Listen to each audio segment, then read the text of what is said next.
আমি ঘরে একা ছিলাম, আর আমি ঘুমের ভান করেছিলাম। আর দেখি সেই কাজের ছেলেটি ধীরে ধীরে আমার দিকে এগিয়ে আসছে। একটু অস্বস্তি অনুভব করছিলাম। কাজের ছেলে এসে আমার কাছেই দাঁড়িয়ে গেল। আমার মনের ভেতর এক ধরনের ভয় আর কৌতূহল কাজ করছিল, কিন্তু তার পরবর্তী আচরণ আমাকে বিস্মিত করল। সে হঠাৎ আমার কাঁধে আলতো করে হাত রাখল। সে মুহূর্তে আমি কিছুটা অবাক হয়ে গেলাম। কিছুক্ষণ স্থির হয়ে রইলাম। কথা বলার জন্য ঠিক কি বলবো তা বুঝতে পারছিলাম না। তারপর সে আমার নাম পূজা। আমি ছিলাম অনেক সুন্দর আর আকর্ষণীয়। আমি শহরে থাকায় সবসময় মডার্ন শর্ট ড্রেস পরে থাকতাম, যা আমাকে আরও আকর্ষণীয় করে তুলত। আমার স্বামী সবসময় এসব ড্রেসে আমাকে দেখতে পছন্দ করতেন। তিনি আমাকে অনেক ভালোবাসতেন। বন্ধুরা, রেডি হয়ে যাও, আজকের গল্পটা অনেক বেশি স্পেশাল, কেউ মিস করো না। আর গল্পগুলো ভালো লাগলে ভিডিওটি লাইক, শেয়ার এবং চ্যানেলটি সাবস্ক্রাইব করো প্লিজ।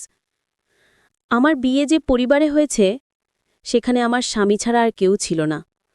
আমার স্বামী তার বাবা মার একমাত্র সন্তান ছিলেন। তার বাবা মা খুবই ধনী ছিলেন, কিন্তু এক দুর্ঘটনায় তারা দুজনেই মারা যান। এরপর সমস্ত সম্পত্তি আমার স্বামীর নামে হয়ে যায়। আমার স্বামী তখন সম্পূর্ণ একা এবং অগাধ সম্পত্তির মালিক ছিলেন।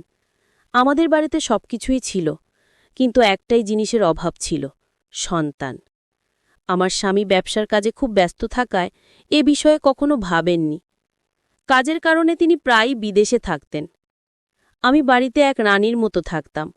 বাড়ির সব কাজের জন্য কর্মচারী ছিল, তাই আমাকে কিছুই করতে হতো না। দৈনন্দিন রুটিনের মতোই আমার স্বামী আমাকে জানালেন যে তিনি ব্যবসার কাজে বিদেশে যাচ্ছেন। তিনি বললেন, আজ রাতেই আমার ফ্লাইট, তুমি নিজের যত্ন নিও। সেই রাতেই আমার স্বামী বিদেশের উদ্দেশ্যে রওনা দিলেন। আমি রাতটি বেশ শান্তিতে কাটালাম। সকালে ঘুম ভেঙে আমি ঘরের বাইরে তাকিয়ে দেখি আমার ১৬ বছর বয়সী বাড়ির কাজের ছেলে রান্নাঘরে নাস্তা বানাচ্ছে। যদিও তার বয়স ১৬, তবে তাকে বড়দের মতো দেখাচ্ছিল। সে দেখতেও অনেক সুন্দর ছিল। খুব মনোযোগ সহকারে সে তার কাজ করছিল। কাজ শেষ করেই সে নিজের ঘরে চলে যেত। তবে আমার মনের এক কোণে তার প্রতি একটা অদ্ভুত আকর্ষণ তৈরি হচ্ছিল। আমি একজন আধুনিক এবং রূপসী নারী ছিলাম। বেশিরভাগ সময় আমি একাকী থাকতাম, যা আমার জন্য অনেক কষ্টের ছিল। আমার পোশাকগুলো বেশ আধুনিক ছিল। অন্য কেউ হলে এতদিনে হয়তো আমার প্রতি আকৃষ্ট হয়ে পড়ত। আমি সবসময় ছোট পোশাক পরতে ভালোবাসতাম, কিন্তু আমার এই কাজের ছেলে কখনো আমার দিকে সেভাবে তাকাতই না, যা আমাকে কিছুটা অস্থির করে তুলেছিল। তখনও আমি ছোট পোশাক পরেই ছিলাম, আর পোশাক পাল্টানোর প্রয়োজনও মনে করিনি। সে অবস্থাতেই রান্নাঘরে গিয়ে পৌঁছালাম। আমি তাকে নিজের দিকে আকৃষ্ট করার চেষ্টা করলেও সে প্রতিবারই আমাকে উপেক্ষা করত। রান্নাঘরে তখন শুধু আমরা দুজনই ছিলাম, আর বাড়িতেও সারাদিন আমরা একাই থাকতাম। কিছুদিন এইভাবে কাটতেই আমার মধ্যে তার প্রতি একটা বিশেষ আকর্ষণ তৈরি হতে লাগল। তবে সে যেন এমন এক অদ্ভুত মনের মানুষ ছিল যে আমার মতো সুন্দরী একজন নারীকে একা পেয়েও তেমনভাবে আকৃষ্ট হচ্ছিল না। যতই চেষ্টা করতাম ততবারই ব্যর্থ হতাম।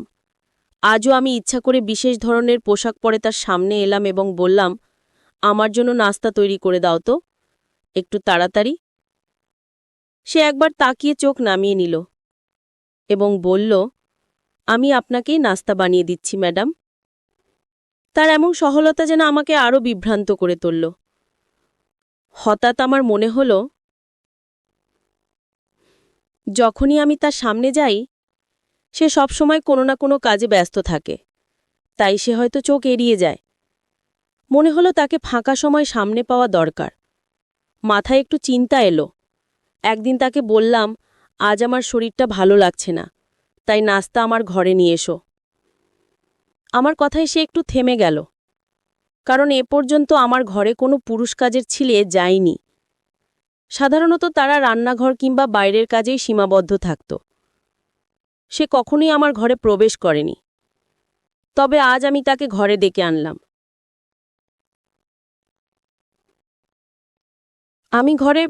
আমি ভাবছিলাম সে তো একজন পুরুষ, যতই উপেক্ষা করুক আমার মতো আকর্ষণে একজন নারীকে এড়াতে পারবে না।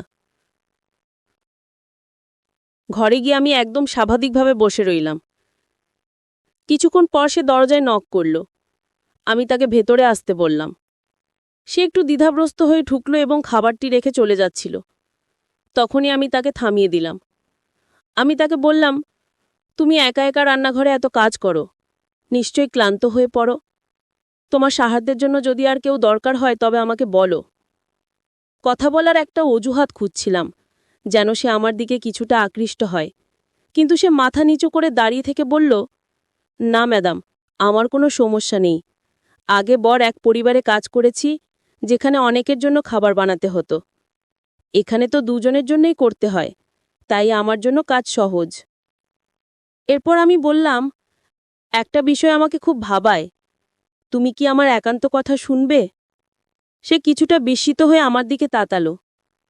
আমি বললাম, আমার স্বামী আমাকে সবসময় স্বাধীনতা দিয়েছেন, কিন্তু এই স্বাধীনতার অর্থ এতটা স্বাধীন ভাবিনি যে আমাকে বাড়ির যুবক কাজের লোকদের মাঝে একা রেখে তিনি চলে যাবেন। আমি বললাম, আমার স্বামী তোমার উপর এত বিশ্বাস করেন কেন? তোমার মধ্যে এমন কি আছে? আমার প্রশ্ন শুনে সে কিছুক্ষণ চুপ থাকল। তারপর বলল, এটা তো আপনার স্বামী বলতে পারবেন। আমার কাজ এই বাড়ির দায়িত্ব পালন করা, আর সেটা আমি যথাযথভাবেই করছি। যদি কোনো অভিযোগ থাকে তাহলে আপনি তাকে জানাতে পারেন। সে চলে যাওয়ার চেষ্টা করছিল, তখনই আমি তাকে থামিয়ে দিলাম। আমি তাকে বললাম, আমার তোমার উপর বেশ কিছু অভিযোগ আছে। আমার কথায় সে একটু অস্থির হয়ে গেল, কারণ আমার সুরে কিছুটা কড়া ভাব ছিল। সে ভেবেছিল হয়তো আমি তার কাজ নিয়ে অসন্তুষ্ট। আসলে আমার মনোভাব অন্যরকম ছিল। সে চিন্তিত হয়ে বলল, আপনার কি অভিযোগ আছে আমার বিরুদ্ধে? আমি তো সবসময় চেষ্টা করি যাতে আপনাকে কোনো অসুবিধা না হয়। আমি বললাম, এই বাড়িতে রাতে একা একা থাকলে আমার একটু ভয় লাগে। আমি চাই আমার সঙ্গে একটি সাহায্যকারী থাকুক, কারণ বাড়ির সবাই কাজ শেষে কোয়ার্টারে চলে যায়। আমার কথা শুনে সে কিছুটা বিস্মিত হল। আমি ইচ্ছে করেই তাকে কিছুক্ষণ আমার ঘরে রাখতে চেয়েছিলাম। মনে মনে নিশ্চিত ছিলাম যে সে আমার দিকে বেশিক্ষণ তাকিয়ে থাকতে পারবে না। আমার সামনে খাবার ছিল, তবে তখন আমার মন সেই নতুন কাজের ছেলেটির দিকে চলে গিয়েছিল, যার বয়স মাত্র 16। আমাদের কথোপকথন চলছিল এবং হঠাৎ খেয়াল করলাম তার দিকে তাকিয়ে থাকতে থাকতে আমার দৃষ্টি একসময় তার দিকে নেমে এলো। আমি একটু থমকে গেলাম। আমার এমনভাবে তাকানো দেখে ছেলেটি একটু অস্বস্তিতে পড়ল এবং কৌতূহলী চোখে তাকিয়ে বলল, ম্যাডাম, এসব বিষয় আপনার স্বামীর সঙ্গে শেয়ার করুন। এরপর সে দ্রুত ঘর থেকে বেরিয়ে গেল আর আমি চুপচাপ বসে ভাবতে লাগলাম। যাকে এতদিন শুধু কাজের ছেলে ভেবেছিলাম, সে যেন সম্পূর্ণ অন্যরকম এক ব্যক্তিত্ব। এই চিন্তা আমার মাথায় ঘুরতেই থাকল। এরপর আমি নীরবে তাকে লক্ষ্য করতে শুরু করলাম।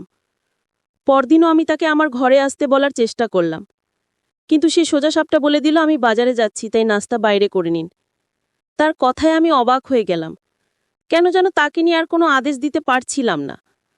মাঝে মাঝে সে আমাকে লুকিয়ে দেখত। একদিন দুপুরে ঘুম থেকে উঠে মনে হলো তার জীবনটা কেমন তা জানার ইচ্ছে হলো। তাই আমি কোয়ার্টারের দিকে পা বাড়ালাম, কারণ সে কোয়ার্টারেই থাকে, যেন দেখার চেষ্টা করি তার জীবনযাত্রা কেমন। জানতাম সে কোয়ার্টারেই থাকে। তাকে নিয়ে আমার কৌতূহল যেন দিন দিন বাড়ছিল। আমি তখন কোয়ার্টারের দিকে এগোচ্ছিলাম। হঠাৎ দেখলাম সে ধীরে দরজা বন্ধ করছে। আমি চুপচাপ দাঁড়িয়ে তার দিকে তাকিয়ে রইলাম।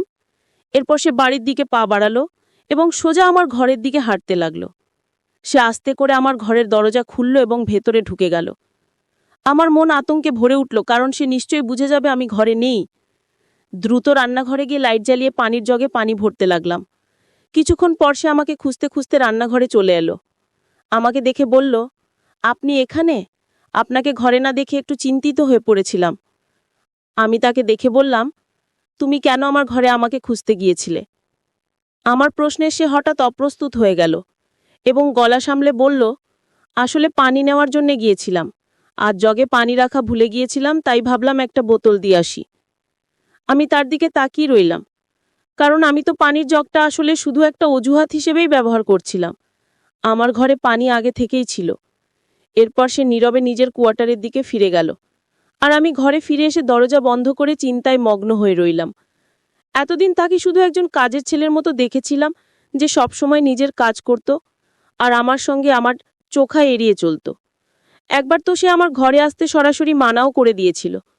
তবে আজ হঠাৎ সে আমার ঘরে কেন এসেছিল? তার এই আচরণে আমি বিভ্রান্ত হয়ে পড়লাম, আর সারা রাত এসব ভেবেই কাটালাম। ছেলে কি আমার ঘরে আসতো আর আমি জানতামই না? পরদিন সকালে ওই বিশ্বাসটি নিয়ে আমি চিন্তায় ছিলাম। তাকে তখন সম্পূর্ণ অন্যরকম একজন মানুষ মনে হচ্ছিল। সে আজও আমার সামনে সে একই শান্ত দৃষ্টিতে তাকিয়েছিল। এখন সে প্রায় আমার দিকে তাকিয়ে থাকে এবং মাথা নিচু করে নম্রভাবে কথা বলছিল এবং আমাকে খাবার দিয়ে আবার ঘরের কাজে মন দিল।